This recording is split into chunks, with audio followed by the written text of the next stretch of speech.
Hey guys, this is Archana Sharma. Welcome you all learn with concept. I hope you will be fine. Now today is my third lecture regarding the pedagogy of physical science. My method is lecture method. मैंने इससे पहले वाली class में heuristic method और deductive method आपको discuss किया हुआ है. आपको कुछ भी प्रॉब्लम होगा तो आप प्लीज़ कमेंट सेक्शन में कमेंट करके आप अपनी प्रॉब्लम को पूछ सकती हैं. लेक्चर मेथड से आप सभी अच्छे से फेमिलियर होंगे. इट मीन्स व्याख्यान विधि. लेक्चर मेथड टू टेल मतलब टीचर का काम क्या है, सिर्फ बोलना और बच्चे का काम क्या है यहाँ पे केवल सुनना.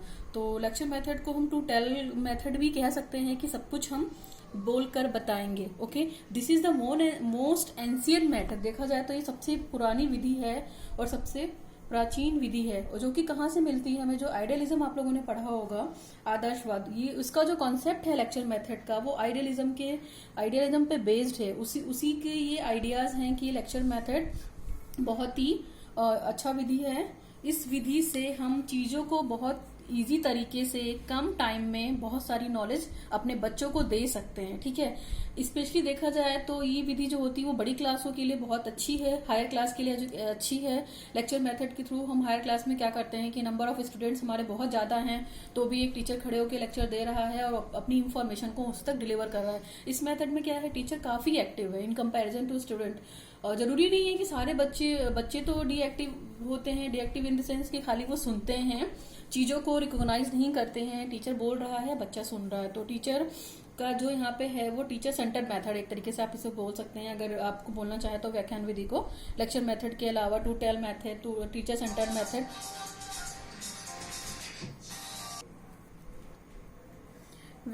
यह विधि सबसे प्राचीन विधि है जो आदर्शवादी विचारधारा की देन है. ठीक है, वो बहुत सिंपल विधि है ये. इस विधि में टीचर क्या करता है कि बोलता रहता है और बच्चे सुनते रहते हैं. बहुत सारे इस मेथड के पॉजिटिव पॉइंट भी हैं, नेगेटिव पॉइंट भी हैं, हम आगे डिस्कस करेंगे वो. आई होप लेक्चर मेथड समझ में आ रहा होगा आपको. इसमें बहुत ही सिंपल से 3 स्टेप्स हैं जो हर टीचर फॉलो करता है. Now steps in lecture method. तो व्याख्यान विधि की अगर पद की बात की जाए तो सबसे पहले टीचर का काम क्या होता है, यहाँ पे प्लानिंग करेगा. Planning and preparation by the teacher. जैसे आप लेसन प्लान को पढ़ाते हो तो आपको पता है कि आपको पहले उस लेसन प्लान को प्लान करना है, उसको प्रिपेयर करना है. ठीक है, पहले स्टेप में आप सबसे पहले प्लानिंग करेंगे और प्रिपरेशन करेंगे. चाहे आप पीपल टीचर हैं, अगर आप क्लास में पढ़ाने जा रहे हैं, आप अगर टीचिंग करते हैं, माइक्रो टीचिंग या आपकी प्रैक्टिस टीचिंग करते हैं, तो सबसे पहले आप प्रिपरेशन और प्लानिंग करते हैं. तो ठीक वही स्टेप लेक्चर मेथड में भी यहाँ पे है. पहला आपका जो मेथड का स्टेप है वो प्लानिंग बाय द टीचर है. तो अध्यापक द्वारा आपको एक योजना बनाई जाएगी. सेकेंड मेथड में क्या होता है, प्रेजेंटेशन और लेक्चरिंग बाय द टीचर. तो जब आपने प्लान बना लिया, आपने प्रिपरेशन कर दिया, तो आप क्या करते हो, अगले दिन जाकर आपका स्टेप 2 यही हो जाएगा कि आप उस लेक्चर को प्रेजेंट करिए अपने क्लास में. तो presentation by the teacher. Now third वाला इस स्टेप में क्या हो सकता है कि आपने प्लानिंग की, प्रिपरेशन की, इसके बाद प्रेजेंटेशन किया, प्रेजेंटेशन करके लेक्चर दिया. तो थर्ड वाला स्टेप आपका ये हो जाएगा कि बच्चों ने क्या गेन किया, रिसीविंग बाय द स्टूडेंट या receiving by the people teacher. तो these are the 3 steps of lecture method. आप इस 3 स्टेप्स को आप एक फ्लो चार्ट के थ्रू भी समझ सकते हैं, काफी ईजी हो जाएगा. पहला जो है आपका पहला प्लान जो है आपका, अगर देखा जाए पहला स्टेप, नंबर 1 स्टेप ये है आपका प्लानिंग बाय द टीचर. अध्यापक के द्वारा जो प्लान करके योजना बनाया गया उसको उसने प्रेजेंट किया, presentation by the teacher. That is second step. ये फर्स्ट स्टेप है आपका एक तरीके से, और ये सेकंड स्टेप है, एंड लास्ट वाला थर्ड. तो presentation by the teacher and third वाला है receiving by the student. Lecture दिया गया, लेक्चर को प्रेजेंट किया गया, इसके बाद बच्चों ने रिसीव किया, रिसीविंग बाय द स्टूडेंट. तो that is the flow chart of lecture method. ये तो हुआ हमारा लेक्चर मेथड. अब हम थोड़े इसके मेरिट की बात कर देते हैं कि क्या क्या मेरिट्स हैं लेक्चर मेथड की, क्या क्या ड्रॉबैक हैं. मेरिट्स या एडवांटेज भी बोल सकते हैं आप, कैरेक्टरिस्टिक्स भी बोल सकते हैं आप. Merits of lecture method. व्याख्यान विधि के गुण. It is low constable. ये बहुत ही कम अल्पव्यय है, यानी कि कम खर्चे में भी आपका काम चल जाएगा. क्योंकि टीचर का काम यहाँ पे क्या है, सिर्फ बोलना है. टीचर अपना प्लान प्रिपेयर करके आएगा, अपना लेसन प्लान प्रिपेयर करके आएगा और आपकी क्लास में आपको लेक्चर डिलीवर कर देगा. और इसमें ये भी है कि एक टाइम में हम 100 से ज्यादा बच्चों को भी ट्रीट कर सकते हैं, 100 से कम बच्चों को भी ट्रीट कर सकते हैं. बच्चों की स्ट्रेंथ मैटर नहीं करती है लेक्चर मेथड में. ठीक है. दूसरा देखा जाए तो in this method the teacher and student do not have do the very hard work. इसमें क्या होता है कि टीचर केवल हार्ड वर्क करता है बट बच्चा हार्ड वर्क नहीं करता है, ठीक है। थर्ड वाला देखा जाए, it is very easy and descriptive method. एक टॉपिक को पढ़ाने के लिए ये बहुत ही इजी मेथड है और काफी डिस्क्रिप्टिव मेथड, यानी कि कम टाइम में आप बहुत सारी इंफॉर्मेशन आप अपने बच्चों को दे सकते हैं। और देखा जाए तो it is a very fast going process. ये बहुत ही स्पीडफुल प्रोसेस है, स्पीडफुल मेथड है। मतलब इस मेथड से अगर आप पढ़ाते हैं लेक्चर मेथड से तो आपका कोर्स काफी जल्दी खत्म हो जाएगा, इजिली हो जाएगा और कम टाइम में भी हो जाएगा अदर मेथड के कंपैरिजन में। अगर लेबोरेटरी की बात करते हैं तो उसमें बहुत टाइम लगेगा, डेमोन्स्ट्रेशन की बात करते हैं तो उसमें भी टाइम लगेगा, बट लेक्चर मेथड एक ऐसा मेथड है जिससे आप कम टाइम में आप अपने करिकुलम और सिलेबस को कंप्लीट करा सकते हैं। और स्पेशली ये मेथड क्या है, हायर क्लासेस के लिए बेनिफिट है। देखा जाए तो यूजफुल फॉर हायर क्लासेस के लिए बेनिफिट है कि जैसे वहां पे क्या होता है, टीचर्स बहुत बिजी रहते हैं, असिस्टेंट प्रोफेसर वगैरह या लेक्चरर्स वगैरह, तो वो क्या करते हैं कम टाइम में बहुत सारा एक लेक्चर देख के चले जाते हैं कई टॉपिकों पे, तो बच्चे अपना मैनिपुलेट करते रहते हैं। Now it is a convenient method for the teacher. ये टीचर के लिए भी कन्वीनियंट है कि टीचर को किसी चीज के लिए एक्सपेरिमेंट नहीं करना पड़ता है, डेमो नहीं करना पड़ता है, बस टीचर को बोलना है और टीचर बोल के समझा के चला जाएगा। नेक्स्ट है, in this method can be used in the form of को मेथड। इस मेथड को हम किसी और विधि के साथ भी यूज सकते हैं, किसी और विधि के साथ भी, यानी किसी और मेथड के साथ भी अप्लाई कर सकते हैं। लाइक एग्जाम्पल देखा जाए तो जैसे आपके लेक्चर मेथड है तो आप इसे डेमोस्ट्रेशन मेथड के साथ भी ऐड कर सकते हैं। तो उस मेथड का नाम क्या हो जाएगा, लेक्चर कम डेमोस्ट्रेशन मेथड। यानी कि उस विधि में क्या हो जाएगा कि लेक्चर भी देना है आपको और साथ में उस एक्सपेरिमेंट का या उस प्रैक्टिकल का या उस प्रयोग का आपको डेमो भी देना है। तो these are the merits of lecture method. Now another merit की बात करते हैं हम, तो सबसे इसमें नेक्स्ट वाला जो मेरिट है हमारा, more information can be given in a short time period. मैंने वही बात की कि बहुत ही कम टाइम में आप बहुत सारी सूचनाएं कई लोगों तक पहुंचा सकते हैं इस मेथड के माध्यम से। तीसरा नेक्स्ट वाला है, in this method teacher centre teacher is always alert. तो इस मेथड में क्या है कि जो आपका पीपल टीचर है या जो आपके स्टूडेंट्स हैं वो ज्यादा अलर्ट नहीं है और टीचर आपका ज्यादा अलर्ट है, क्योंकि उसको बोलना है और वो मैटर प्रिपेयर करके नहीं आएगा तो वो प्रॉपर क्लास में बोल नहीं पाएगा। नेक्स्ट है, a large number of student और thought at the same time. आप एक बहुत बड़ी विद्यार्थियों की संख्या को एक साथ पढ़ा सकते हैं, ठीक है।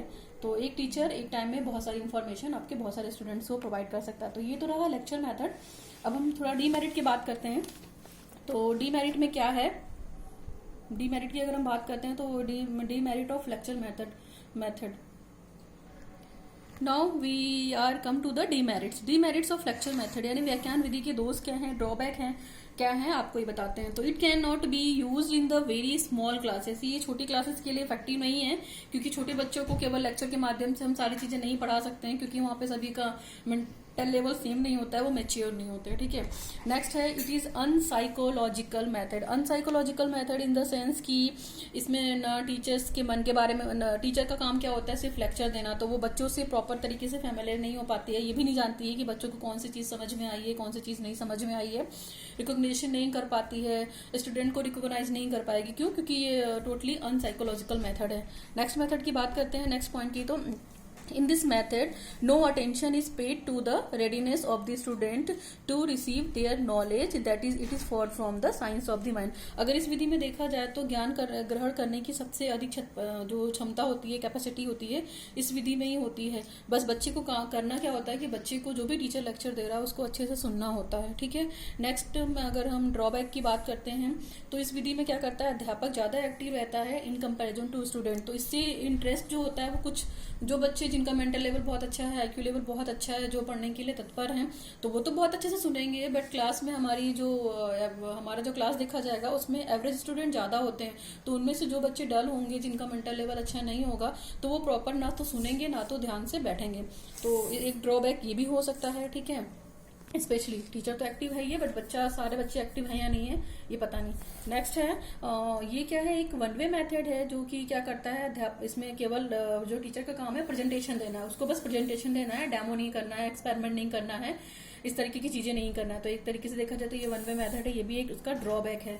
नेक्स्ट देखा जाए तो इन दिस मेथड, ये मेथड क्या है, बेनिफिट नहीं है स्टूडेंट के लिए प्रॉपर तरीके से, क्योंकि इसमें हम साइंटिफिक एटीट्यूड को डेवलप नहीं करा पाएंगे बच्चों में कुछ भी, और उसकी थिंकिंग को डेवलप नहीं करा पाएंगे, उनकी मेंटल एबिलिटी को, और अगर उनको किसी चीज टॉपिक पर रिसर्च भी करना है तो हम उसको अच्छे प्रॉपर से डेवलप नहीं करा पाएंगे।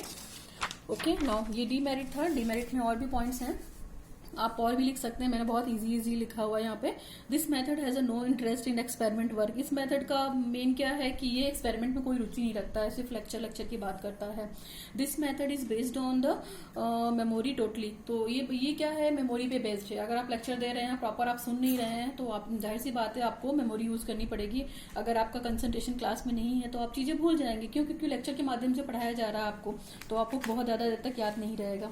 ओके, नेक्स्ट उसकी बात करेंगे तो इस विधि में क्या होता है, छात्रों की मौलिक क्षमता का विकास भी नहीं होता है और किसी काम को करने के लिए प्रॉपर अटेंशन भी नहीं देते हैं। ओके, और अगर हम बात करते हैं तो ये डेमोक्रेटिक मेथड नहीं है, क्योंकि यहाँ पे बच्चा बोल नहीं सकता, केवल टीचर ही बोल रहा है। अगर बच्चे को कोई प्रॉब्लम भी है तो वो टीचर से बार बार बोलने नहीं जाएगा कि मैम मुझे ये चीज समझ में नहीं आई है, सर मुझे ये चीज समझ में नहीं है। तो ये पूरी तरीके से क्या है, डेमोक्रेटिक मेथड भी नहीं है। डेमोक्रेटिक का मतलब होता है कि बच्चा हर चीज बोलने के लिए फ्री है, टीचर आंसर देने के लिए है वहां पे, but this is not the democratic method.